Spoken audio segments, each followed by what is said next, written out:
have it recorded. So Sure, no problem. I've got it, and I'll send you a link afterwards.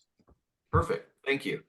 Yeah, so Randall asked me to talk about that. We are getting a lot of questions, and a lot of you may be up to date, and this is boring for you. I'll share a screen here in a second, and then we'll talk about some more practical things that we're doing to kind of prepare and some of the things that you don't need to worry about. One of the things that we don't need to worry about is running around saying the sky is falling. Okay, the sky falls all the time. It's not great big news. It happens. You know, you look at the mortgage lenders, and a while back, all the mortgage brokers had to completely restructure their system. And for us in the real estate business, some of us didn't even notice it. You know, it was like this little blip on our radar, and business continued for them. And so you talk to mortgage lenders today, and they're like, "Yeah, we don't really feel that bad for you guys. This kind of stuff happens. You know, deal with it." And so let's talk about what it is exactly that we're going to deal. So first of all, I want to scroll down. This is from the Salt Lake Board of Realtors. Most of you probably get this, but I know we do have agents from other parts of the state that don't. So let's look at the actual settlement facts. And because there's a lot of supposition and guesswork going on out there about how this is going to affect us. And I hear a lot of rumors that are incorrect. So first of all, right now, nothing has changed, right? It's business as usual.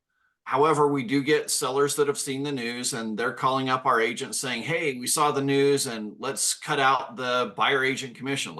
We don't have to offer that anymore. So let's not offer that." And we'll talk about how to deal with those types of things later. But a lot of misinformed people, and we need to not be one of those. So first of all, business as usual for us. If we go to item 1, we've been doing things very well. You wonder how they lost that lawsuit back in Missouri, and we all kind of wonder it as well. But one of the things we need to understand is we do business here in Utah differently. 39 out of the 50 states didn't have a buyer agency agreement at all. Not that they didn't encourage agents to use it, they simply didn't have one. Okay, and that was a problem. Obviously, you're out there working with somebody, you're getting compensated for it, and there's no legal document acknowledging that. So that was a problem. This is still pending court approval, so we don't have that. So everything that we're hearing right now isn't actually signed off on as an order. Any changes that do come about won't be until mid-July at the earliest, and probably not even then. We'll see. We do still have a couple of government organizations that could weigh in on this and put their foot on the scale a little bit. So again, just keep working. As news comes out, we'll keep you updated. Basically, what the ruling says is that after July, we can't offer buyer agent compensation on the MLS. All right. So we can still offer compensation. It is not illegal to offer compensation. I think we should be offering compensation. We need to be better at educating both sellers and buyers as to why that's important. And again, I'll get to that in a little bit, how we can do that. But we just won't be able to offer it through the MLS. And so for a lot of people, a lot of realtors, that's very concerning. Because let's we mute Juan? La Lili? Ajá. Y le digo, pues no sale, hombre, hay que preguntar. Randall, are you able to mute Juan from your end? There we go. Okay. So some of you wondered why the MLS, like probably just a week, maybe 2 weeks prior to this ruling coming out, the MLS said, "Hey, everything needs to be out in the open." You know, like that offer of compensation, the BAC is going to be public on all our websites. So we go from everything being public to nothing being public.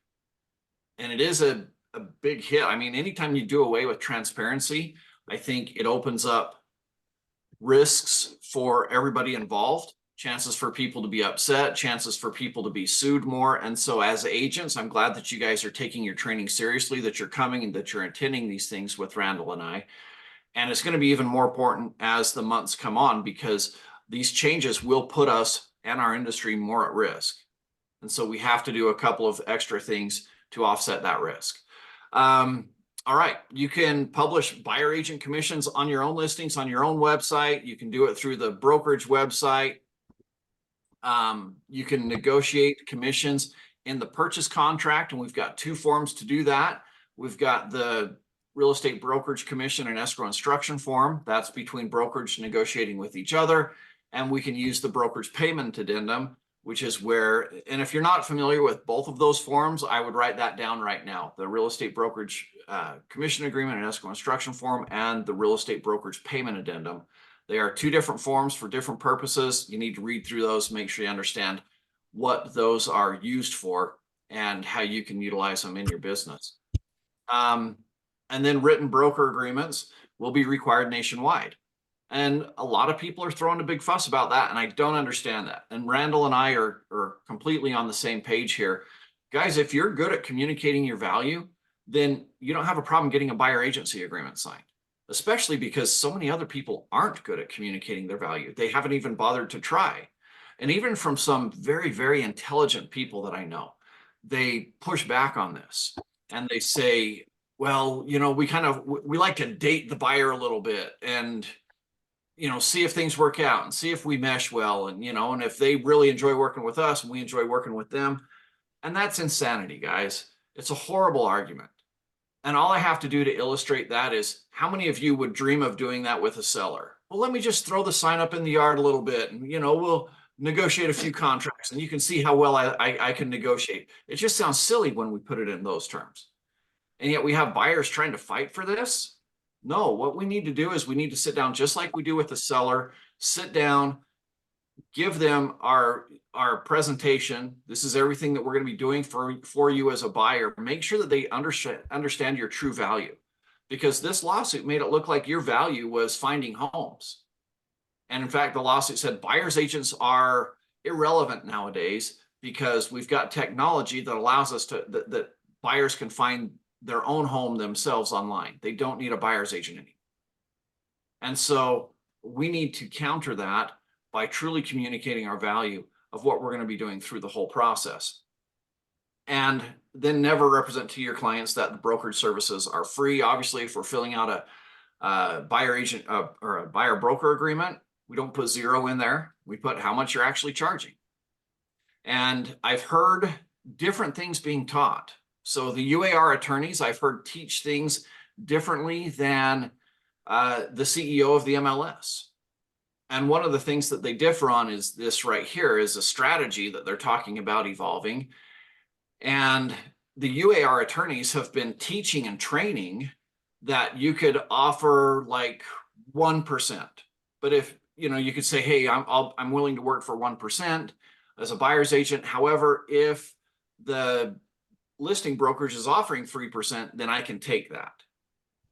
And the CEO of the MLS says, according to the language he's seeing in this settlement, he doesn't think you can do that. You can always negotiate down, but he's seeing language that says you can't negotiate up after the fact. Like, you need to have it established in writing upfront how much you're going to take. And so I think I would err on the side of caution there. I wouldn't go out and say, hey, I'm willing to work for 1% or 0.5% or nothing. We'll see what we can negotiate. I wouldn't do that. Guys, you have value. And that's the second thing, Randall, if I may, if I still have time. Okay, I would like to take you to this. And one of the things that helps us with our value is, partly because of this lawsuit, this ABR designation is now, I believe it's free. And so you can go to either through the NAR or your local board and get more details on that. Oh yeah, both are totally free right there. So they are trying to help us increase our value. That's a great resource for you. The other thing that I want to show you is a tool that we have developed for you. Now you can go into dotloop, and in the, you know, if you go to add a form, I believe this is in the under contract packet. But I asked our attorney about a month and a half ago. I said, hey, we're going to be facing some challenges here coming up. And one of those challenges is, again, buyers that don't understand the value that a real estate agent brings to the table. And so they're going to say, hey, we can find homes online ourselves. I don't need a buyer's agent. And they're going to be coming to the listing agents and saying, all right, you're asking 500,000. We'll offer full price at 485 because we're doing all the work ourselves on the buyer's end. Well, now we need to have a discussion with them, right? Because they don't understand at all the work that they think they're going to be doing by themselves. They thought that simply finding it online was the work that they would be doing. And so we have to have a better discussion with them. Now, this was unplanned, but I want to show you, if we go to the forms, I want to make sure you guys understand the difference between what we're offering and what is currently being offered. This is the form created by the Utah Association of Realtors. It is not legally required that we use this form. We do use this form to offset our risk. I want to show you the difference between this form that we have currently and what I had created for you guys. So this just says, hey, this is what a seller's agent is. This is what a buyer's agent is. And in Utah, it's legal to be both. And then in bold, it says, you've chosen not to have either. Notice it doesn't give any like real definition of what the services are. It just says, hey, we're going to be, you know, a listing agent has fiduciary duties of this, but it doesn't really describe in detail. Same thing with a buyer's agent. It doesn't describe in detail what's happening. So if somebody is just signing off here saying, hey, we know that we're not going to have an agent, but in practical terms, what does that mean? And that's where we come to this form. So we're going to have you guys start using this form. And I've already got agents using it even on their listing presentations, right? Because they're going out there now to talk with a seller who's been told by the news that they don't have to pay a buyer agent commission. And yet we're going to be telling them, hey, we want to charge 6% or 5% or whatever you guys negotiate. We want to be charging this. And their question is, why are we collecting fees for a buyer's agent? I thought we didn't have to do that anymore. You can pull out this form and you can say, okay, if a buyer is unrepresented, and I would pull this out, I would use this at a listing presentation. I would use it obviously with any unrepresented buyer. And I would say, this is what this really means for you. Okay, so you're coming to me as an unrepresented buyer, and you're telling me that you expect a $15,000 discount. However, you're not going to have any help with any of the following: an opinion of value. We're not going to run a market analysis for an unrepresented buyer. That can create agency by implication. That puts us at risk, right? And by the way, the reason that we have our buyer agency agreements the way that they are today is because buyers agents were getting sued 25 years ago because they didn't, you know, buyers didn't have representation. It was the sellers that had somebody looking out for them.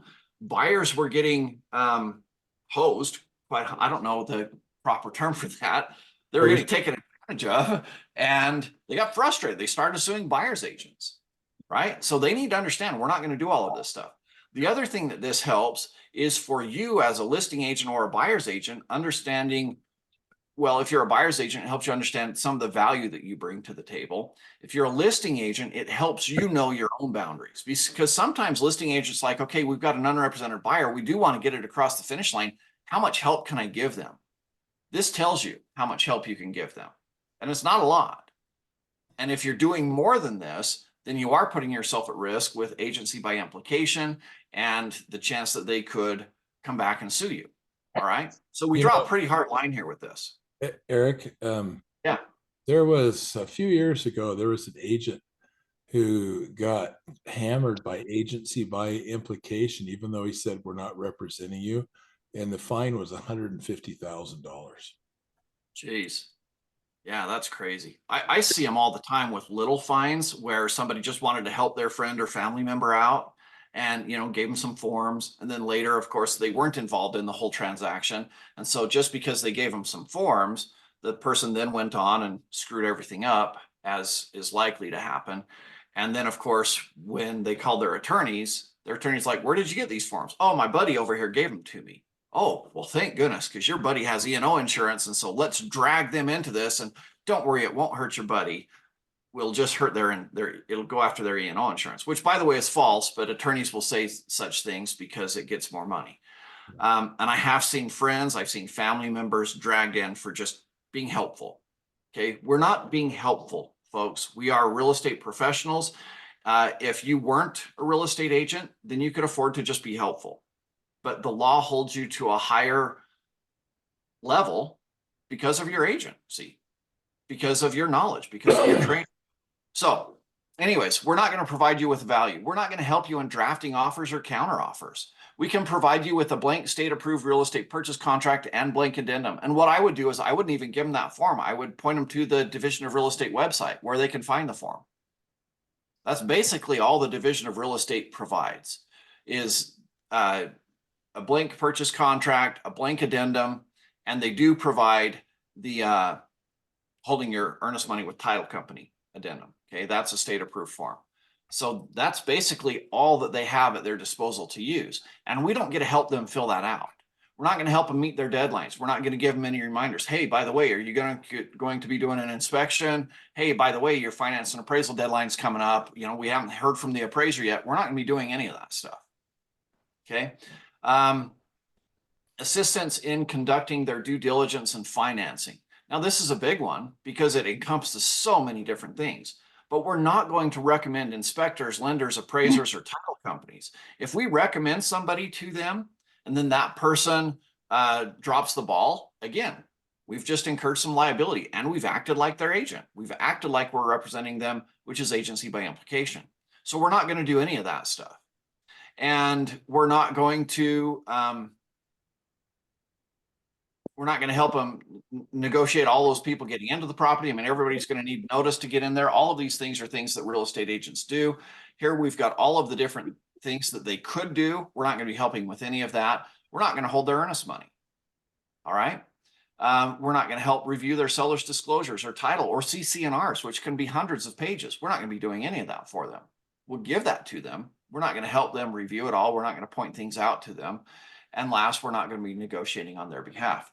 So when you sit down with let's say that you're a listing agent and you say, hey, this is why I charge a 6% commission because we do want to encourage buyer's agents on the other side. Let me give you a quick example of all the things that a buyer's agent helps somebody through. And if we don't have an agent helping fill out these forms correctly, meeting their deadlines, you know, giving proper recommendations for inspection, because I can't do that for you. I'm not representing them and it puts a significant liability on me. I can't do that as your listing agent. I can't help the buyer through these things. So we want to encourage there to be a buyer's agent involved because the odds of us getting this across the finish line with an unrepresented buyer are significantly lower than with a represented buyer. So this is why Mr. Seller, Mr. and Mrs. Seller, it's in everybody's best interest for us to offer a buyer agent commission. Okay. And of course, if there isn't a buyer's agent involved, I could help with those things, but I'm going to be presenting this same list to the buyer because it puts our transaction at a greater risk. And maybe they'll have me do both. But honestly, if they don't have me be a limited agent and help on both sides, then it's going to be risky for you. We've got something typed in chat. Where do we find the form? Okay, you can find the form if you go back out here. Elevate. So I go to add documents, use a template, come down to equity under contract, forms, and here's the equity unrepresented buyer disclosure. Okay, that's where you can find it. And we've got that available today. State law says that that as agents, we have to use forms that are already prepared by the state.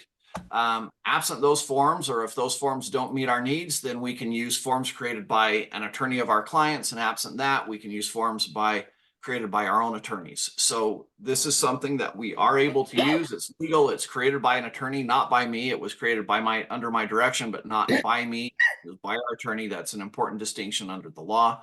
So you guys can start using that right away. I would encourage you to do so. We've actually shared this with several people on the forms committee for the UAR, hoping that maybe the UAR will adopt something similar, because honestly, this is one of those rising tide lifts all boats type thing. If every agent out there is properly describing the value of a buyer's agent, it makes everybody's job a little bit easier. Okay. And quite frankly, bullshit lawsuits like this that we're dealing with wouldn't gain any traction at all if the general public understood better the value that a buyer's agent brings to the table. All right, any questions?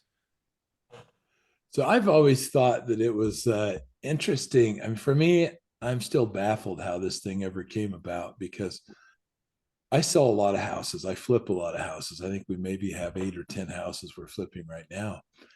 And when I started out, 20 something years ago doing this, I didn't want to pay an agent commission, or a buyer's agent commission. But I learned within 6 months that I was getting a lot more money when I listed it on the MLS, invited as many buyers to, buyer's agents to show their buyers the property. I got a lot more money. And why would you not want to have the most people possible that are qualified looking at your property? This whole thing is counterintuitive to me. It puts buyers and sellers in a worse position. It really does. And what it does for you agents that are taking your training seriously is it opens up opportunities for you. Because if you can get better at describing your value, at communicating your value, then you're going to have a massive advantage, way more so than ever before in this market. Not just in convincing people to use you, but convincing people at all that a real estate agent should be involved. Okay. And it's going to be on both sides of the table, buyers and sellers. So the better you are at communicating your value, the less of a disruptor this change will be for you. That's a good way to put it. Less of a disruptor. Any other comments or questions on this one? All right. All right. Thanks, Randall. You bet. Since I've been gone for a while, I'm gonna go over a quick market thing and some tools, etc. So let's see here. Can you guys see like the Salt Lake City portion there on the screen? Yep. Okay.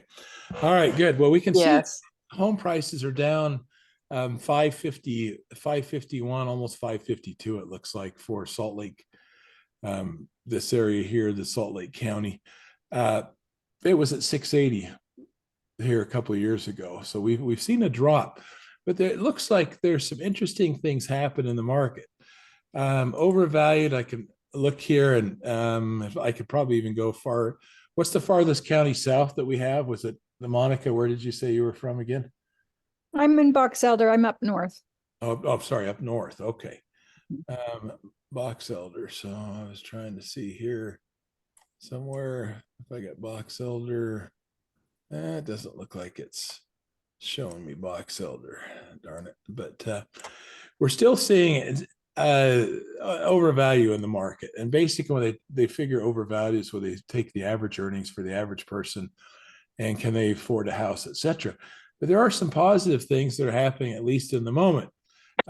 We were all in the 35 to 43% range here a few months back, 6 months ago, and it looks like we're coming down. So Salt Lake's 26, Davis is 29, Morgan's 24, 25%, Weber's 36% is what it's considered. A big thing is, is the monthly house payment as a percentage of income. In Salt Lake, it's 43%, Wasatch 61%. Summit 73, Utah County 40%, Davis 37, and Morgan 40%, Weber 38%. So there are some things happening now. If I look at the data, there's actually a scale where you can look at market trends here. For sale inventory year over growth, we're seeing that in Salt Lake City we've had a 30% increase in inventory, 32%. Morgan's been 103%. I don't know how many houses there has to be there to get, double the inventory. But Davis is down almost 3%. Weaver's up 5%. Summit's up 14%. And Utah County's up 17%. And then the median listing price year over year, it looks like here in Utah County, it's down 1.31%. Salt Lake says down almost 3%. Davis 3.7%, Weber down 5%, and Wasatch down 3.5%. But what's interesting to me is when I look at home value, so year over year, now this could be inflation. So we've got some professors in the room here, so maybe they can weigh in on this. But it's saying that actually the home value growth year over year, according to what's been selling, has actually moved up. So Davis is almost 3%, Salt Lake's 1.4%, Utah County's 1%, Summit's 2%, Morgan's 3%, Weber's 2.2%. So the market looks like, and this is just me, the overall U.S. economy is not in a happy spot. There's no blue sky. However, Utah real estate looks like it's evening out. Now, something may happen after the election. Maybe some of this is happening because of what's happening in the election. But it looks like we are in a position of where things might be improving. So we have a lot more inventory. It says the home prices are going up. The listing prices are going down a little bit. People are probably getting a little bit more realistic. But my team is still selling at the top of the market. We're not losing anything. In fact, we got one that we just flipped that we got an extra 50,000 on that we didn't anticipate. So that's kind of a nice problem to have. And so there's some good stuff happening out there. Now, all real estate is local. And I think one of the things that's important about that is,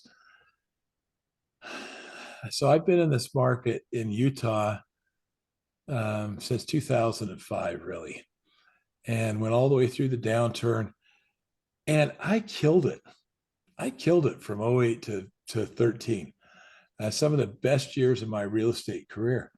It was amazing. And I Eric and I met during that time, and I was closing 50 transactions a year. And so it's always up to the individual. And part of the thing that's important to realize is we need to make the most of our tools. Okay. People that go to trainings, they say, are usually in the top 10%. If they attend 1 or 2 trainings a year, they're in the top 10% of their field. Trainings are really important. And I'm going to show you a few tools that I would like to, let me move this over here, and let's see. I want to share with you, because right now we need to be throwing a wide net. And let's see, does this screen one? Let me see if this one, okay, screen one. Can you guys see this that says flick on it? Somebody nod your head if, okay, so I got one guy going no, and the other, and Richard's going yes, and Mountain Life is going no. Okay. What I can see is a screen that says Randall Wall has started screen sharing, but it's all black. Yeah, that's what I'm seeing. Okay. All right. Well, let me move this over to this side then, and I'll try and share. All right. So let's do stop sharing, and let's try a new share. Thank you for that input. I like to make sure that we're doing good things. I don't know why this is. Okay, give me a second here. One participant. Let me see if I change that to. That's interesting. Give me 1 second here and try this again. Still the same thing. No. I've got no screen share. Oh, now I've got a flick screen on that you wanted to show us. Okay. All right. There's a lot of tools to throw a wider net. So one of the things that we do is we reach out. I lost everybody for a second there. Okay. Still with me? Yep. Okay. And we're with you, but we lost your screen share. All right. Let me try this. I'll try it one more time. And if it kicks me out, then we'll just have to. All right. And.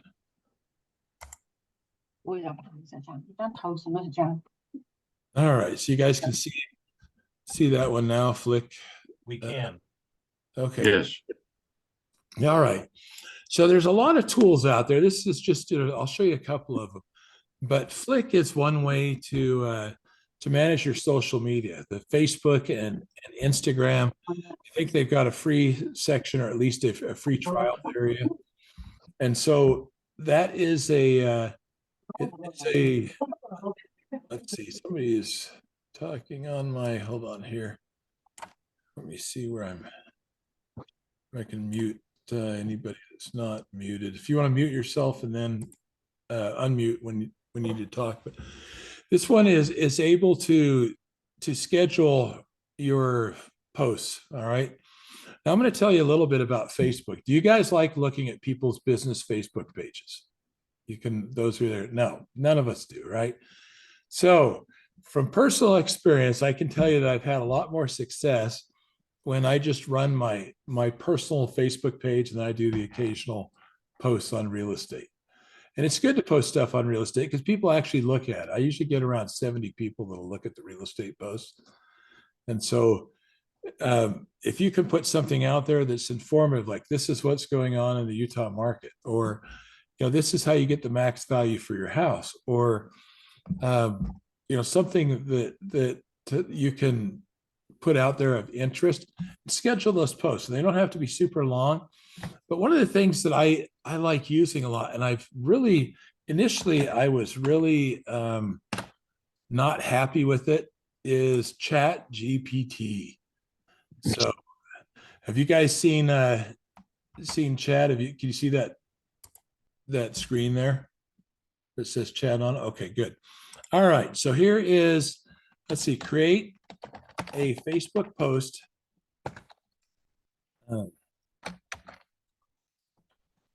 Not a very good typist, it looks like. For buyers to use my services as an agent and make it funny, right?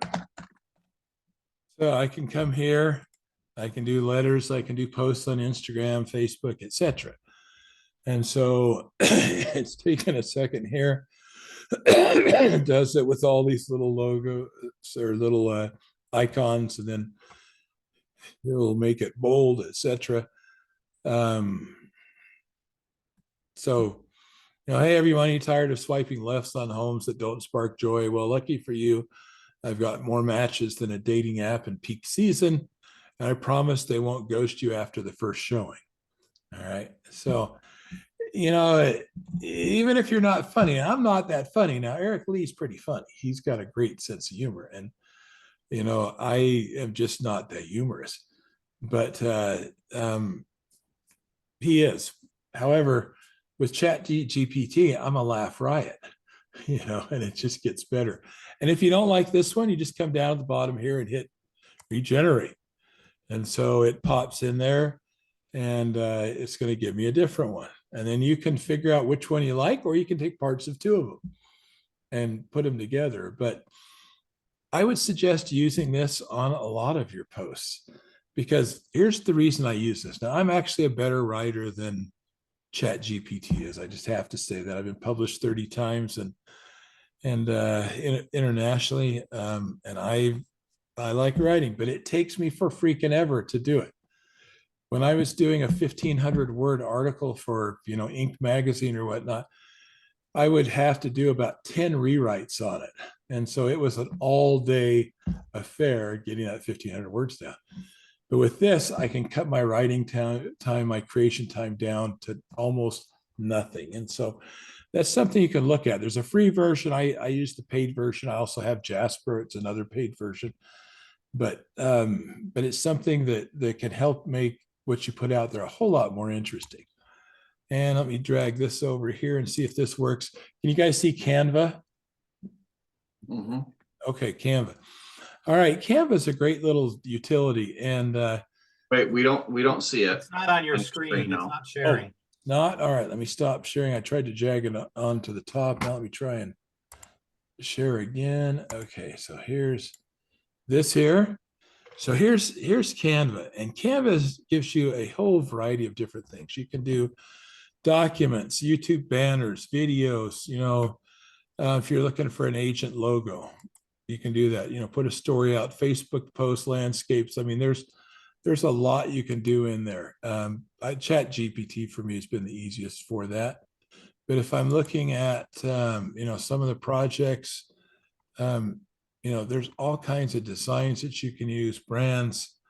And I use this for a lot of marketing. Like this one here is one that you guys have probably seen in your house if you're anywhere here on the front. But if you ever thought of selling, looking for a smooth home selling experience, but what Canva does is it takes a lot of stock images, etc., and some templates, and allows you to create something that's very relatively simple for the guy who doesn't have somebody who's full-time involved in that. I've got William, who's amazing, does a lot of my stuff for me, but we use Canva as well.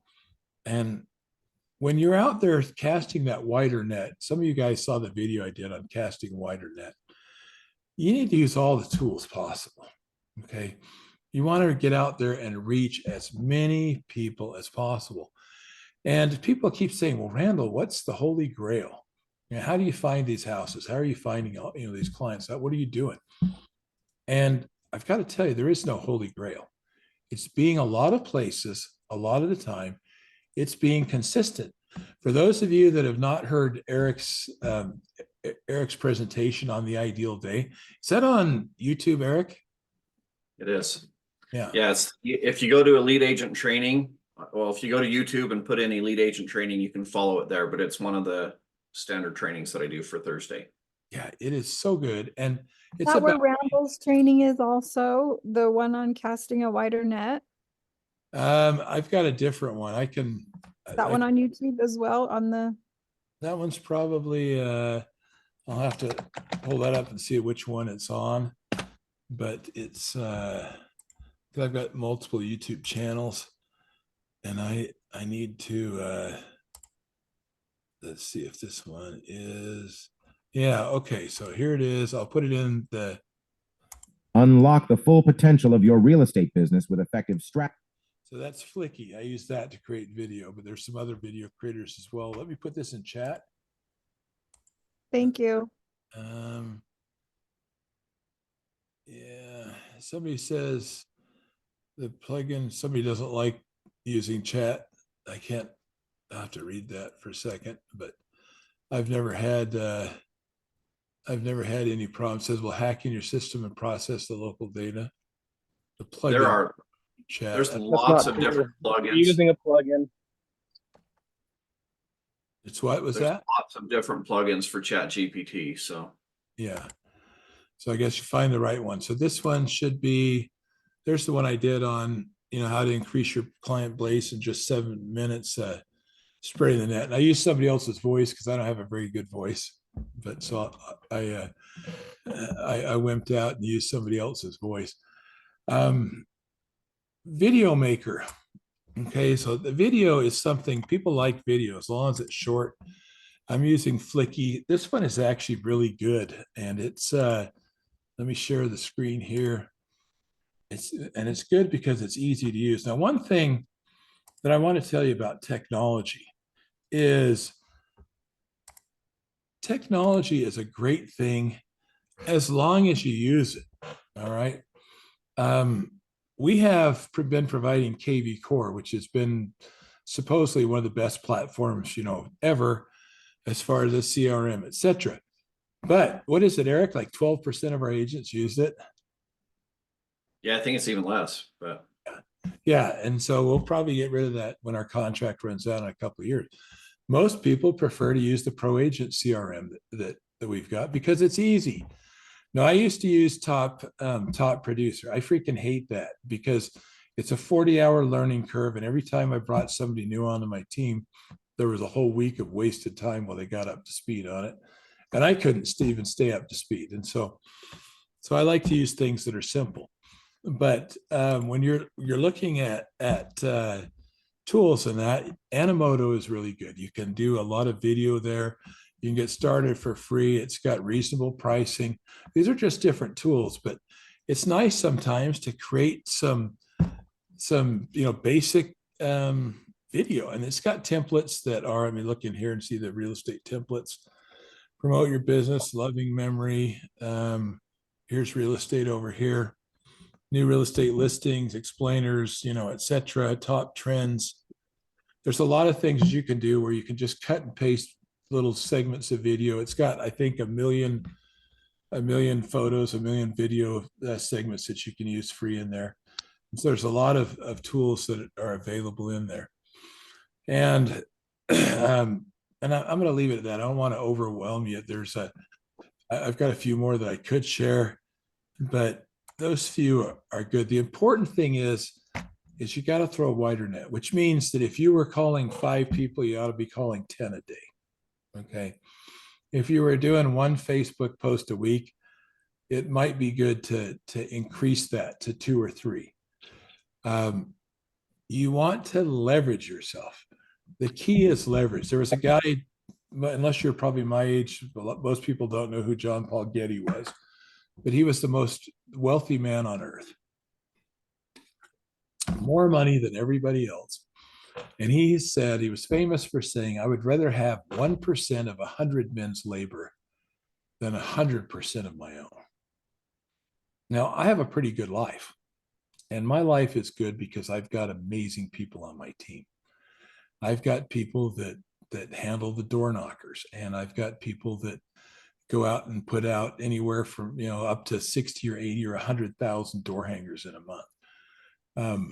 And I'm not having to do that. I definitely am not having to do that. I probably could stand to do it, lose a little weight, but it's leverage, right? I take their effort and it brings business into me and business into my group. And so that's important, is use whatever you can to leverage. If you don't have a large budget, make sure you're using a CRM, because we're providing a couple of those free to you. And if you're not using your CRM, you have nowhere to put new clients, nowhere to put people, nowhere to put new contacts.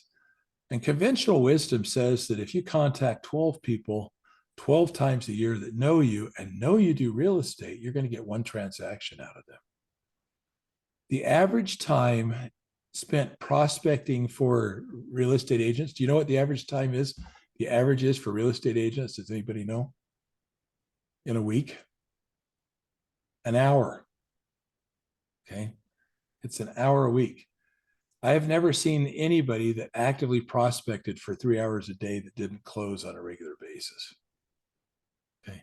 The key is you got to actively do it, and you got to do it consistently. Okay. And if you're doing 3 hours a day and you're not closing, give me a call. We'll talk and we'll see what your limiting factor is. But most people, they'll say, well, I was working on my website. I was working on a Facebook post. I was working on whatever. Use ChatGPT for your Facebook posts. Don't spend, hours doing that, because that's not really what I consider prospecting. What I consider prospecting is one-on-one communication. So anything that can get me one-on-one, on the phone, face-to-face, Zoom is fine, whatever, one-on-one, that's what real prospecting is. All marketing is designed to get you face-to-face. And sorry, I'm getting over this pneumonia thing. But I've met 100 guys who said, I want to do this, where it's all digital, where I don't have to go out and meet people. I can all do it from my computer. And that's impossible. None of those guys are in business today. So this is a face-to-face business. That's why what Eric talked about earlier today, knowing how to communicate your value. I would go on and look at that form and say, this is what we do. This is what we're going to do. I'm going to give you one example here before we sign off for the week. I have a construction company. I've got 5 crews. I don't really have to spend even pretty much an hour a week running it, so that's not bad. I was the largest builder in 100 miles in Eastern Oregon. And there was a lot of competition there. I was the new guy on the block. And here's how I rose to the top. There was a couple of things. the first thing is most of the people were doing the same old thing. You know, they come out, give you a bid, and then do a little written bid. You know, this is how much it's going to be to do this addition, or, you know, to put a window in, or whatever it was. And when I started, my average job was $1,500. Okay. So I used some computer software and I generated a computer generated bid. And I threw everything in there, like all the things that a buyer's agent does.